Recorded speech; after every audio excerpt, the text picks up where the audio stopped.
Welcome back. You came back. If you didn't come back and you stumbled upon this video and this is the first one of these you've seen, please click here instead. That's the whole playlist. Start with episode 1 of the Dhammapada. Just trust me. Please.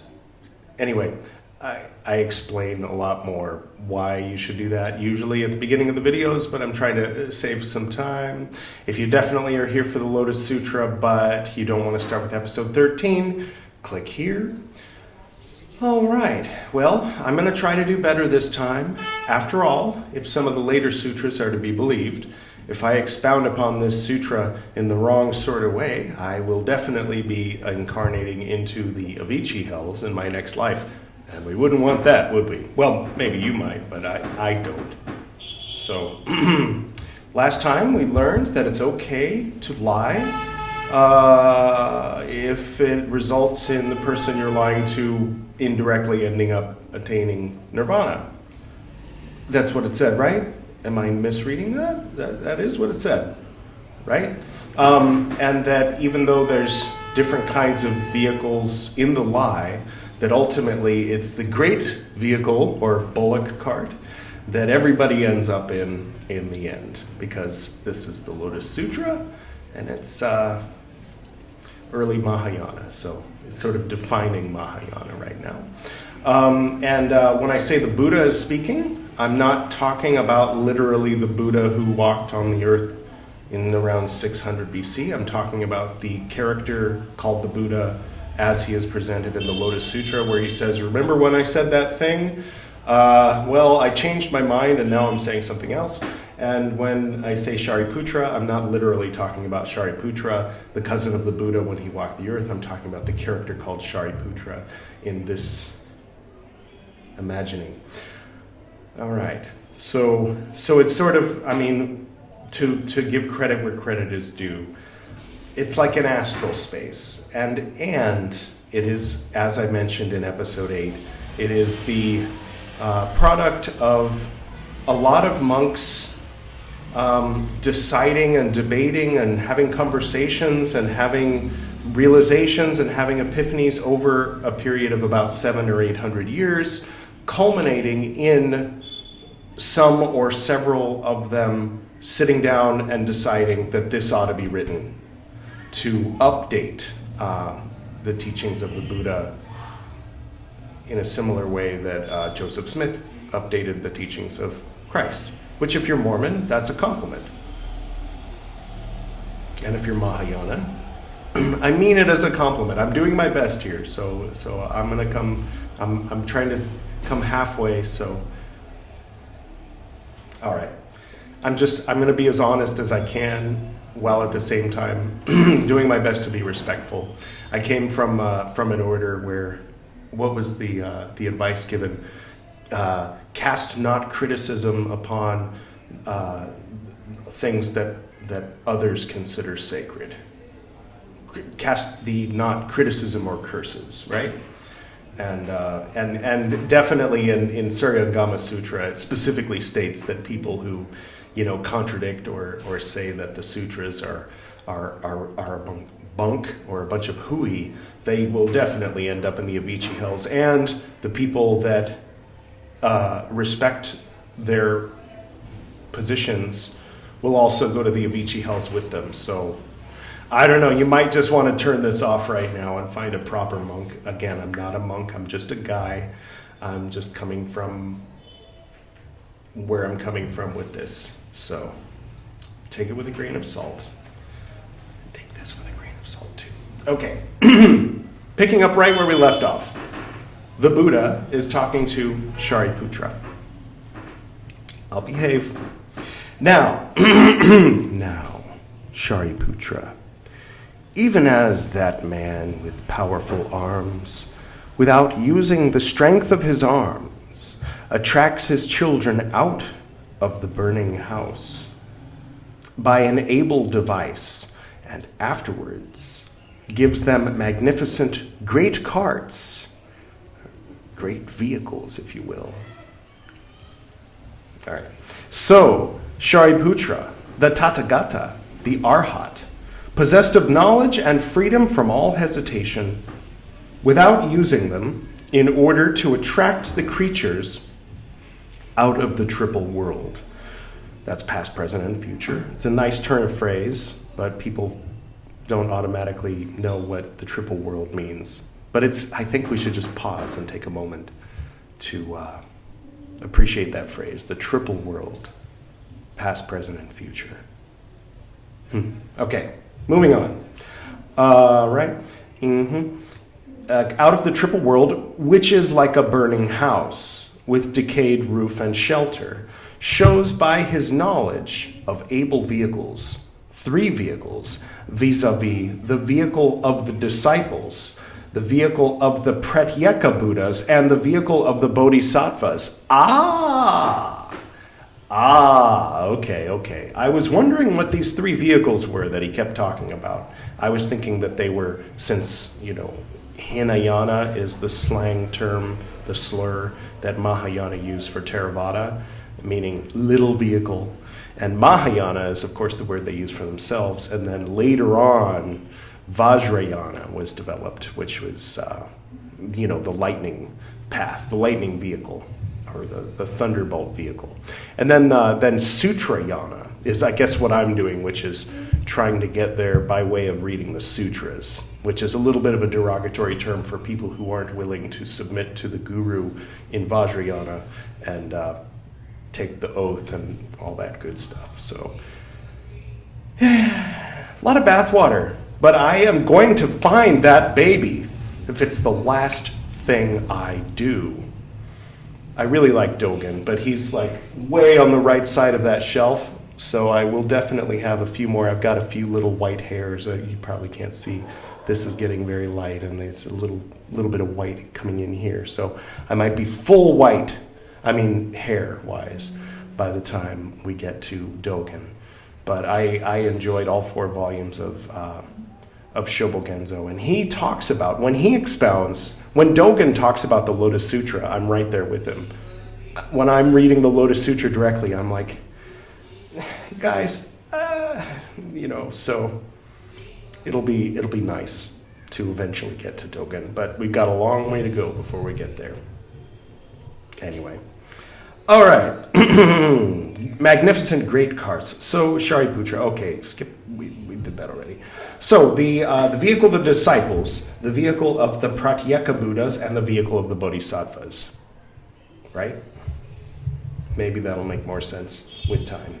Just so you know, it doesn't completely make sense to me either, except, I think the vehicle of the disciples, that refers to the arhats, or the people who are following the old advice, the original advice that you might remember from the Dhammapada if you heard that part of the series. And then the Bodhisattva are the people who take the vow, I will not attain enlightenment until every being in the entire universe, multiverse, attains enlightenment before me. And then the Pratyeka Buddhas, I don't know, well, maybe it'll make more sense later. Okay, comment below if you know what that means. All right. And I know that there's people who, I've met them, they just have like a glow and an aura about them when they talk about the Lotus Sutra, but they don't maybe they'll talk about this allegory of the 3 vehicles, that the father who loves his children will tell them there's 3 vehicles, but really he's only going to give them 1 vehicle, but it's the best vehicle. And it's like, yeah, okay, it's a little bit of a lie, but he's not going to burn in the Avicii hells for it, right? Always be careful of parables that lead you to the conclusion that it's okay to lie, in my opinion. But again, I've met people who are like, the Lotus Sutra is my favorite sutra, or people who just accept it as dogma. This is what the Lotus Sutra says. This is what the Buddha said. Obviously. So you're wrong, because what you're saying contradicts the Lotus Sutra. And I don't know. I'm not really doing this for anyone except for myself. I'm discovering what my natural real-time response is, and doing so publicly to the words of these writings and these sutras. And who knows, maybe I'll discover that I just don't resonate with Buddhism. I just thought I did because of the way my dad presented it to me as a kid. I liked the meditative work that we did, where we would chant, Om Ahum Un O Ahung I Om, and he talked a lot about the chakras and this kind of thing. But I don't know. I do vaguely remember my dad talking about Mahayana in not the most flattering way, and I'm reminded a little bit of Dogen talking about useless bags of skin in certain temples that he visited in China before he discovered the Soto temple of Chan, where he felt he was like, okay, this is Buddhism. But he was talking more like, okay, this is original Buddhism. This is what the Buddha taught, not all this other stuff. But then since these sutras existed and people knew about them and studied them, he would talk about them and he would analyze them, and he would not talk about it in a negative way, not like I am, criticizing the timing of it and the whoever wrote it and where they were coming from and why would they say this and what's the, questioning the motives of this kind of thing. Even in Dhammapada, I got to that part where it was like, oh, the people who give gifts to the monks, oh, great blessings will come their way. It sounds like prosperity gospel to me. I don't know, So, I'm not saying that Dhammapada was perfect either, but anyway, am I babbling too much? This isn't a repeat of episode 8. I'll try to stick to the reading. All right. Okay. By means of these 3 vehicles, he attracts the creatures and speaks to them thus: do not delight in this triple world, which is like a burning house, in these miserable forms, sounds, odors, flavors, and contacts. For in delighting in this triple world, ye are burnt, heated, inflamed with the thirst inseparable from the pleasures of the 5 senses. Fly from this triple world. Betake yourselves to the 3 vehicles, the vehicle of the disciples, the vehicle of the Pratyeka Buddhas, the vehicle of the Bodhisattvas.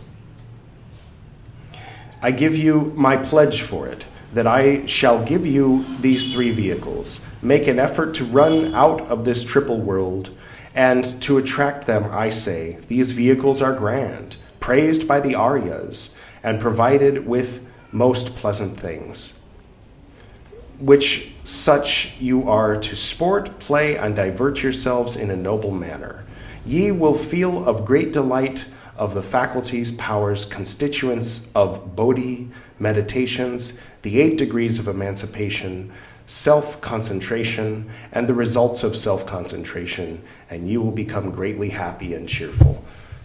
Ultimately, what is the point, right? And it seems to me, this is one of these bits where it seems to be getting back to the point, which is not about deer carts or ox carts or bullock carts or Mahayana or Hinayana or Theravada or history or whether or not the Buddha said these things while he was alive, or if the monks who were trained by the monks who were trained by the monks who were trained, repeat that another 100 times, wrote this. The point is, it's getting down to it. The point of meditation, the point of what is enlightenment, what is nirvana. Nirvana means to blow out. People say to blow out the candle of desire, but I like what Alan Watts said once, that it's a great relief to let go of all the stuff in the past, present, and future, to let go of worrying about the past, to let go of, concern for the future. Now, of course, they set up the path of the monk, of the ascetic, of the one who renounces material things, which is kind of easy to do psychologically when you have material things, when you don't have to struggle day to day to feed your kids. So it's like obnoxious to maybe hear someone who, doesn't have to struggle day to day with these things talking about Buddhist philosophy, and I get that. maybe it's a little more palatable to hear someone who has renounced all these things and is living in a monastery and behaving, living the monk lifestyle, talk in this way. A lot of the monks that I've met, while through practice and through kind of sheer force of will, they get to that place. There's a phenomenon where when there's a devoutly Buddhist family who has one son, that son will, of course, inherit the property or whatever and the name and continue on the family, and they'll arrange a marriage for them and all of that. But if there's a second son, then they'll say, okay, well, the property and the titles and the name is going to go to the first son. So the second son, we're going to encourage with great force them to become a monk at about the age of 12. And so you see these young monks, and they go through puberty like everyone else. So, you've probably seen the memes of the monk like looking at the woman, beside him, because they have these feelings too, and they have to suppress them. And I don't know. I don't know if that's the best thing. Who am I to, like I said, cast criticism, or just sort of thinking, analyzing, talking out loud. I have no answers. I'm just sort of reflecting on it all. But the path, the advice that's being given as far as approaching meditation, that it's not just about sitting and making your mind go blank. It's about untying the knots that bind you to things. And in the context of, now, of course, if I have a good friend who he's probably not watching this, but if you are, hey, man, I wasn't expecting you to be watching this. But yeah, he's atheist, and he thinks the lights go out permanently when he dies. You know what I mean? And yet he's Buddhist, Theravada Buddhist.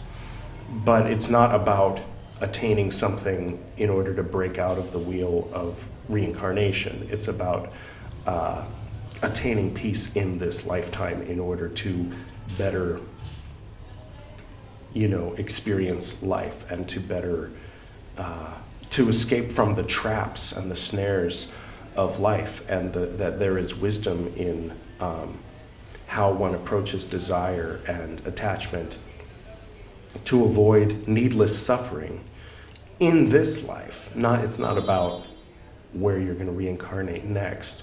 So there's that perspective.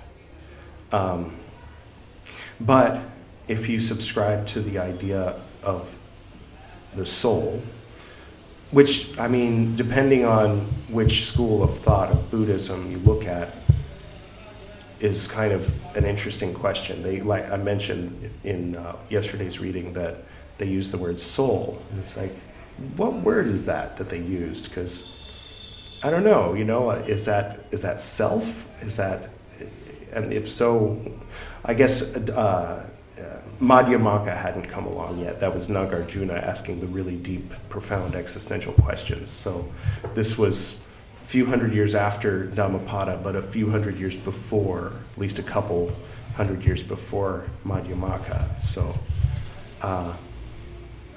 it's not influenced at all by Madhyamika, not asking those questions.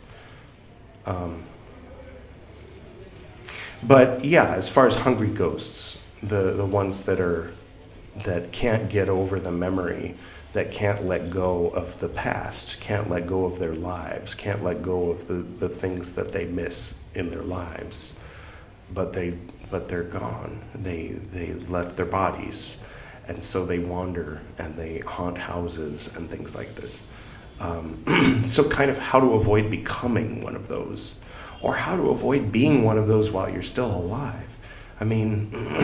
Like the grandma that is always calling, like, you never write to me, you never visit me, you never, and it's like, can you just let go of me, grandma? Like, I can't live my life, I can't be psychologically in any kind of pure state of mind with you constantly clinging like this, So how to avoid being that grandma, becoming that grandma, how to avoid, suffering too much when something precious breaks.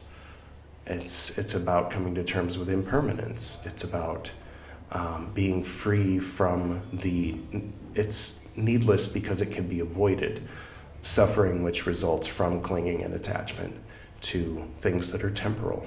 And these are profound ideas that, are found in certain, what they call Hindu philosophy these days, Indian philosophy, and also in particular found in Buddhism.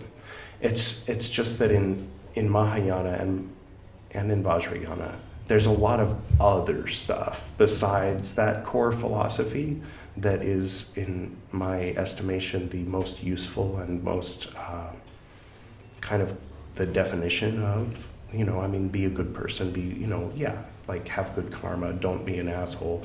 If you are mean to your neighbor, then you've kind of created a situation where you're attached to their reaction to your meanness. And then, so it's good advice to be nice to your neighbor, but kind of be detached a little bit, not too nice, clinging to being nice, always going around. It's finding that balance. It's all about balance, right? So I don't mean to criticize Buddhism or the essence of Buddhism or the teachings of the Buddha.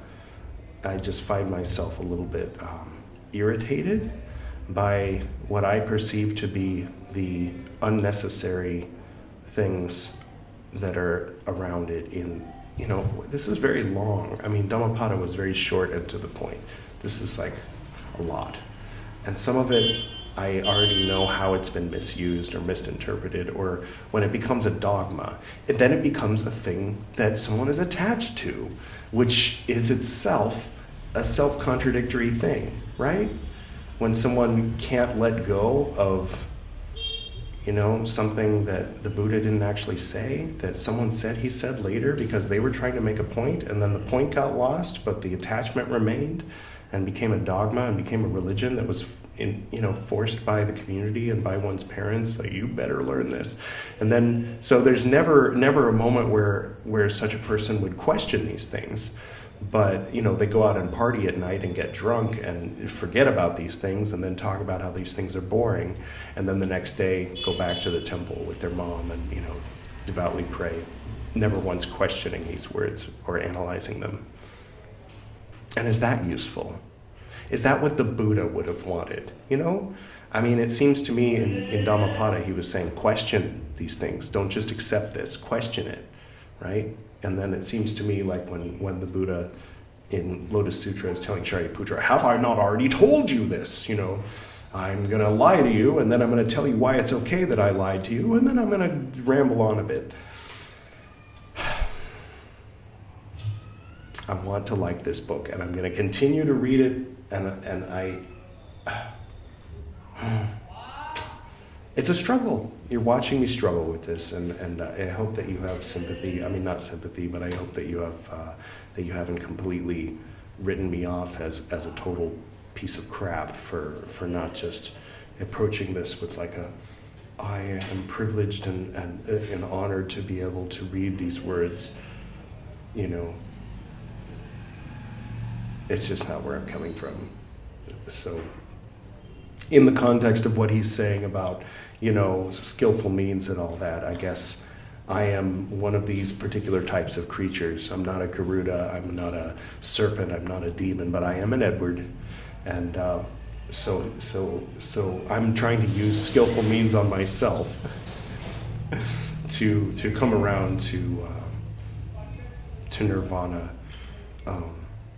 Not really by way of these books. I'm more studying these books in order to be more familiar with the scriptures. For what reason? I don't know. I did a bit more talking in this one, didn't I? It tends to happen after the ones where I get grouchy and overcritical. All right. So, whoever this is that's watching this, why are you watching this? I don't know. It's more for me than for you. There's plenty of other entertaining things out on YouTube, no doubt. All right. Okay, did I lose my place completely? Yeah, the pleasures and the thirsts of the five, the vehicle I give you, the Pratyabheka Buddhas, the vehicle of the Bodhisattvas. I give you my pledge for it. We already read that. Okay, these vehicles are grand, praised by the Aryas. We already read that. Ye will feel the great delight of the faculties, powers, constituents of Bodhi, meditations, the 8 degrees of emancipation, self-concentration. We did already read that. And you will become greatly happy and cheerful. Oh, good. Oh, good. Eventually, hopefully. Maybe we're on page 61 now. And there's how many pages? There's over 300 pages. So this is going to be a long series. All right. Now, Shariputra, the beings who have become wise have faith in the Tathagata, the Father of the world.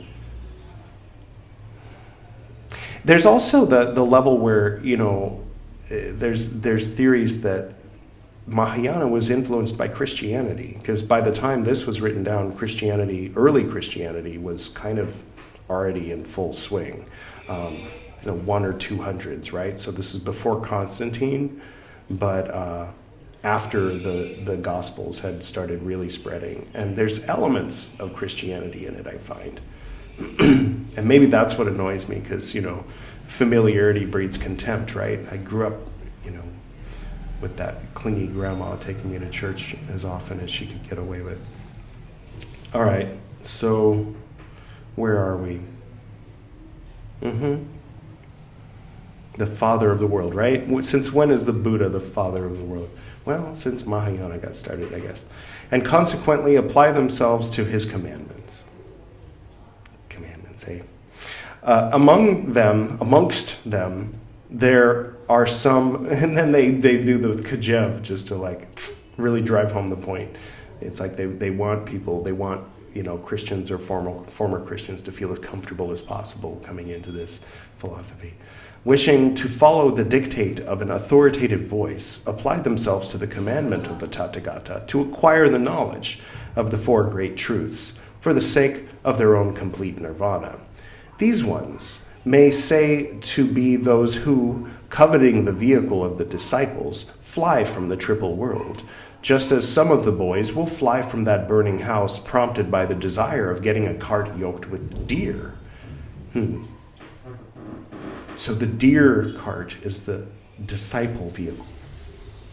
Other beings, desirous of the science without a master, of self-restraint and tranquility, apply themselves to the commandment of the Tathagata to learn to understand causes and effects for the sake of their own complete nirvana.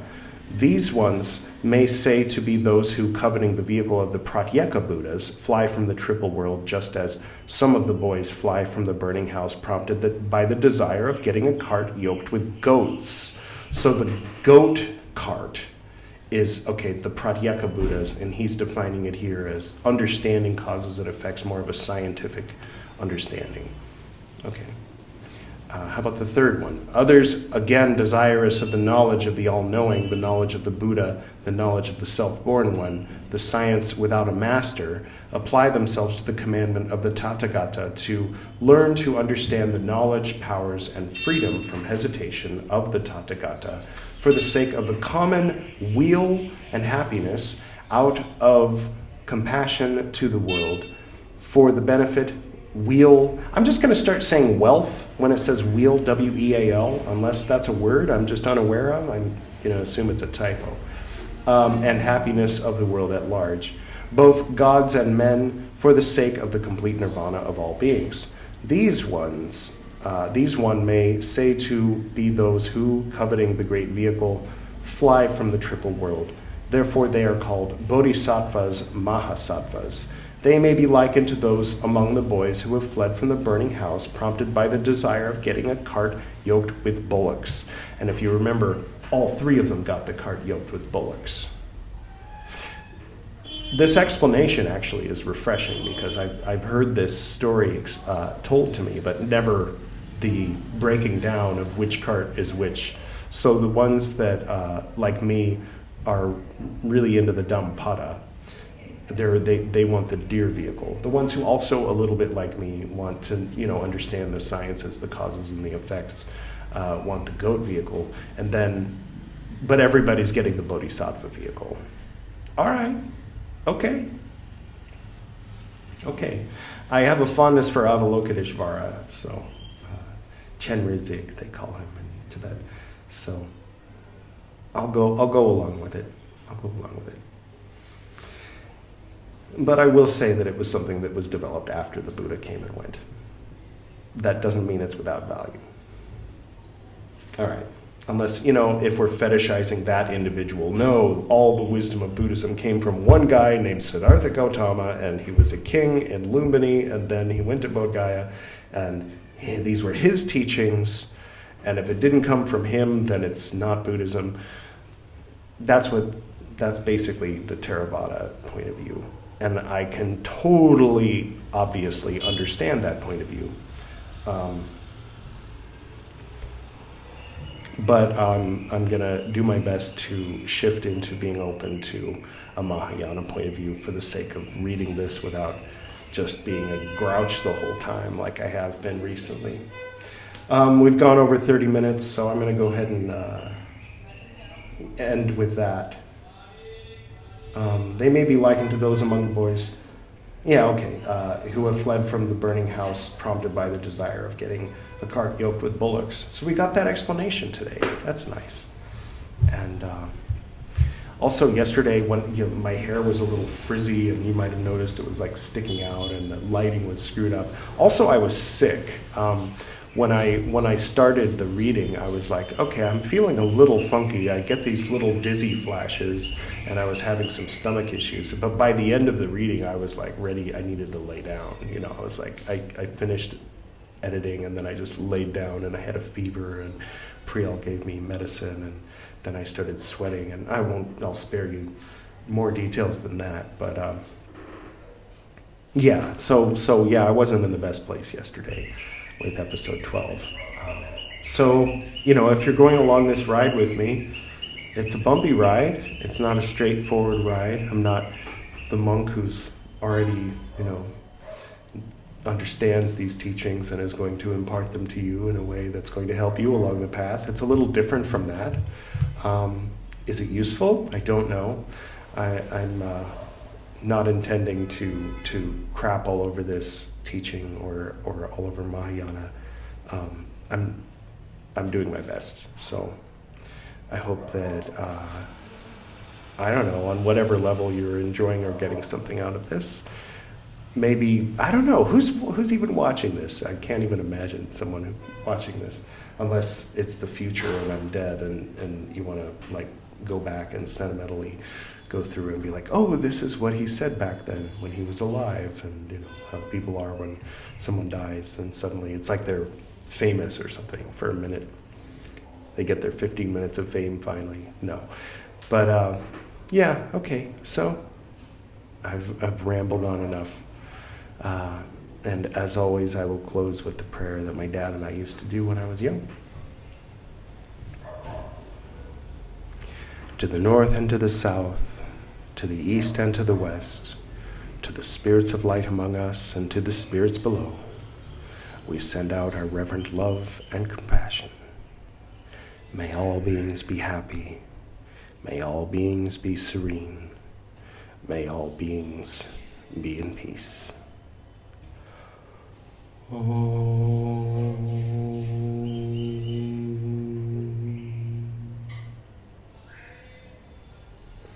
Until next time, this is Confucius. Hopefully, he won't confuse us.